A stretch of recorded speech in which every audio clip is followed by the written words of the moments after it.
welcome back to ManchTalk. I'm your host, Tammy Simmons, and I'm glad that you're joining us here today. As we grow into this show a little bit more, I really tried to decide what it is I want to focus on, and I decided to sum it up in a word: the good, the bad, the ugly in Manchester.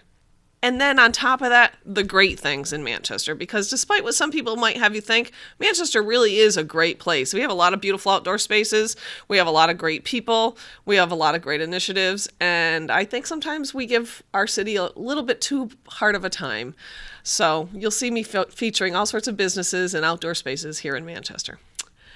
On the political front, this week, we ended the filing period for filing for public office, which means all the folks who are going to run for state rep this year, they're now on the list. We've got Democrats and Republicans who filed in all 12 of our wards.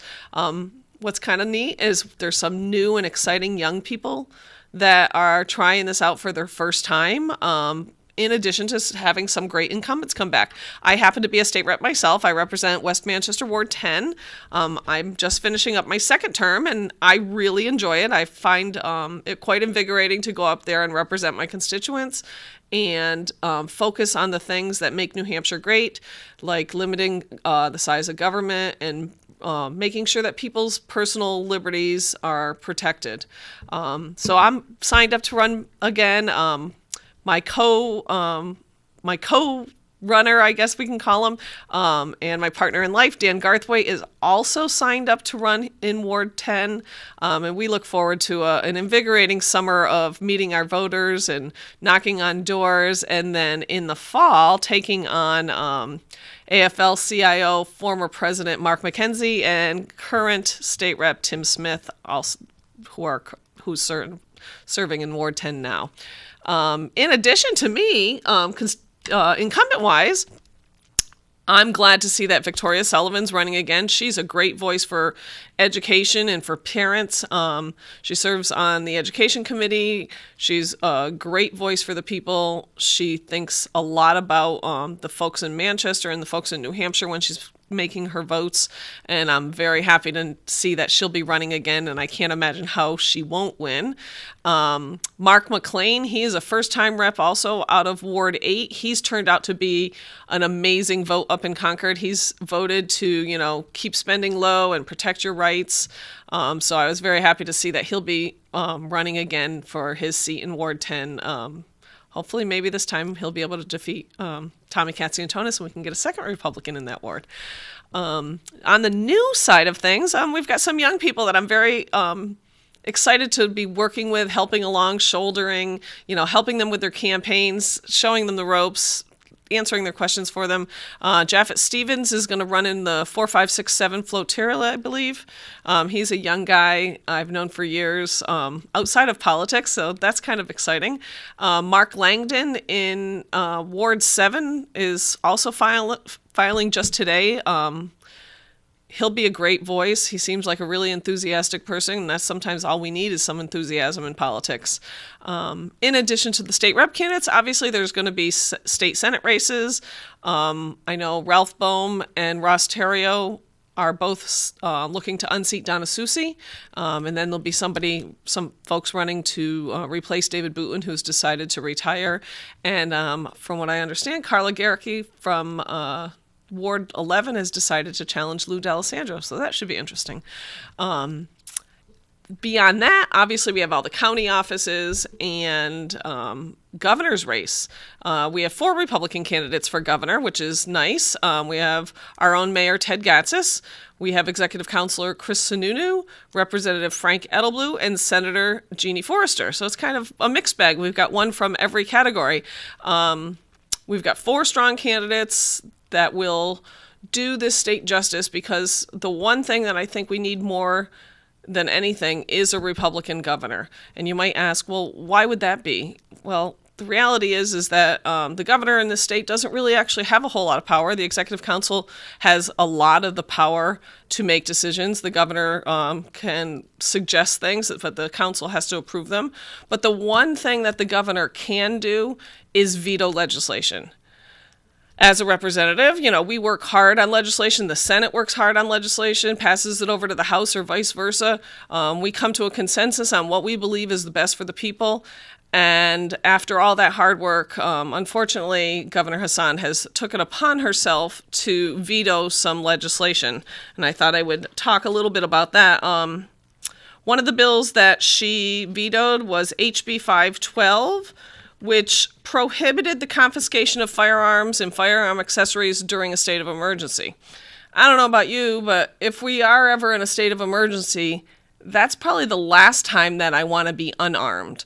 I do think that people are fully capable of protecting themselves. They have the right to protect themselves. And it's unfortunate that Governor Hassan thinks that the right to protect yourselves during a state of emergency isn't important. So hopefully when we meet on Thursday of this week on the 16th, hopefully there'll be enough votes to override that veto. Another bill that she vetoed was repealing the license requirement to carry a pistol or a revolver. For those of you who don't know, in New Hampshire, you can carry openly, which means people can see your firearm. You can carry openly without any sort of permit or license. But if you would like to carry concealed, so if you'd like to keep it under your jacket where your firearm's probably more likely to be safer, you actually have to get a permit for that. So we are a shall issue state, which means that they have to issue those permits unless they have a reason not to. And for the most part, the process works. However, there are people who get caught up and fall between the cracks and then aren't issued their licenses, and it results in lawsuits and just infringing on people's right to bear arms. People have a right to carry a firearm. I think they should probably have a right to carry a firearm in their coat pocket as opposed to attached to their hip. I think we're one of the only states in the Northeast that doesn't have a policy similar to this. So unfortunately, the governor vetoed that. No shock there, but hopefully we'll be able to do something about that one on Thursday. And then her most recent veto, which this one was really quite disappointing, was HB 1637, which I talked about on the show with Kate Baker last week. This bill basically said that if a town didn't have a public school for certain grades, that they could send their kids to either private schools or public schools in another town. I can't even imagine why anybody would think that that was a bad idea. I know this all stems from Croydon. Croydon was sending their kids, because they only have schools up to 4th grade in Croydon, if I'm not mistaken. They were sending their kids to a private school in another town, I believe, that was actually going to cost them less than the average statewide cost to educate a kid in a public school anyways. So the taxpayers were happy, the parents were happy, the local school board was happy. The people who weren't happy was the State Board of Education. They took it upon themselves to sue the town of Croydon and the Croydon School Board to force them to send those children to a public school and not a private school. The governor did veto this late last week, and unfortunately, I think that shows a good example why we need Republican leadership in the corner office. We need someone who's going to stand up for your Second Amendment rights, somebody who's going to stand up for the taxpayers, somebody who's going to stand up for parents' rights and going to stand up for school choice, all things that the people in New Hampshire find incredibly important. And unfortunately, our governor doesn't seem to align very well with the ideals of many people in New Hampshire. So we'll see how that goes. But like I said, we have session on Thursday the 16th. There is a request to suspend the rules to allow late submission of a bill. I don't know that that'll happen. Most of the people that I've spoke to anyways don't seem inclined to want to suspend the rules on bills that we've already voted on numerous times. So we'll see how Thursday goes. It could be kind of interesting. You can always watch the State House sessions live, I believe, here on Manchester Community Television on Channel 22, or you can go to the General Court website and live stream them there. They're kind of tedious, kind of long, but then you can see what your representatives are actually doing and what we put up with up at the State House when we go to make that $100 a year. So that's my political part of today. I did want to talk about something other than politics on this show, and I'm going to make it a point to do so. So as I said earlier, we've got, the good, the bad, the ugly, and the beautiful. I happen to be one of the people that thinks that Manchester has so many beautiful outdoor spaces that people either don't know about or just have never, stumbled upon. A few years back, Dan and I took up kayaking. We went up to Edgewater Kayak just north of Manchester in Hooksett, right off of, I guess that would be Route 3A. We rented kayaks. I think it was $25 for the whole day. They give you your kayak and your paddle and your life jacket, and you can spend the day on the Merrimack River right there in Hooksett. It was so much fun. It's great to be out on the water. It's great to be out in the, outdoors. And it was an inexpensive way to, get some exercise. Now, if you're really frugal like I am, you'll go out on Cooptopia and search for coupons. They usually have a coupon for $12 a day. You can't beat that. So Dan and I did that for one summer, and then we decided to invest in some kayaks and found some great deals on kayaks and purchased them for ourselves. And now we're kind of becoming the avid kayakers. We drive around with the kayaks on the roof all the time just because there's no point in taking them off, because chances are the next sunny day we're putting in somewhere. What's very neat is that I've realized that I don't have to leave Manchester to kayak in so many beautiful places. We spend time on the Merrimack River. We can put in at Bass Island Park on the west side and travel down to the Merrimack River and then go up towards the Granite Street Bridge or go south towards Bedford. You can put in down just under Route 101, which can be accessed from South River Road.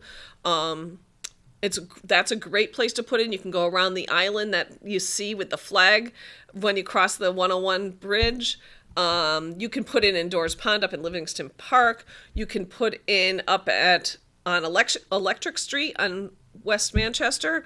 That's Namass Lake or Piscataqua River, depending on who you're talking to. That actually is one of my favorite spots just because it's so tranquil and it's so pretty and it's easy to get to. You just park, put your boat in, and paddle north towards Goffstown. Watch the wildlife, watch the birds, get some sunshine, relax, get away from the laptop a little bit. It is truly a great way to see some beautiful parts of our city. Additionally, Dan and I have picked up some bikes this year. It's been many, many years since I'd been on a bicycle, but we live right next to the bike path that goes from Fisher Cat across the river to and up to Goffstown. So now that the bridge was installed last summer connecting Manchester and Goffstown, you can ride trails and paths all the way to downtown Goffstown, which is kind of neat. So we've done that a few times. I just love the bike path. If you asked me 10 years ago, I might have been a little skeptical about it, thinking that it might bring bad elements to my neighborhood, but quite the contrary. I think with people walking on the bike path, it's actually reduced the amount of problems we have in that area, and it's a beautiful space. I can't emphasize enough for people to get outside, walk around, find places in Manchester, and go from there. Let's see, what else do I have for us this week? For those of you who are Republicans and you're wondering how to support the Republican Party, or how to support some reps or how to get to meet people, the state GOP is having a fundraiser right here in Manchester on Friday the 17th. It'll be at the Wambach Mill. Tickets are $35. You can go on nh.gop.com. Oh, let's take that back. You can go at nh.gop or nhgop.org and buy tickets there. It's going to be a lighthearted event, very low level. There won't be a whole lot of speakers or anything. It'd be great to see some local Republicans come out and support the party. I have no idea how much time I have left, but I guess we can talk about the State House some more. So people often ask me, what do state reps versus delegates? They see on the ballot that people run for delegate to the state convention, and nobody seems to know what that means. Carol Robidoux from Manchester InkLink spoke with me yesterday, and we went through all of this, and I thought maybe I'd take a minute and explain what that is to people who happen to be Republicans out there. When you go to vote in September in the state primary, you'll see a section that says delegate to the state convention. if you're a Republican. Those folks are Republicans who signed up to be delegates to our convention, which will happen in September.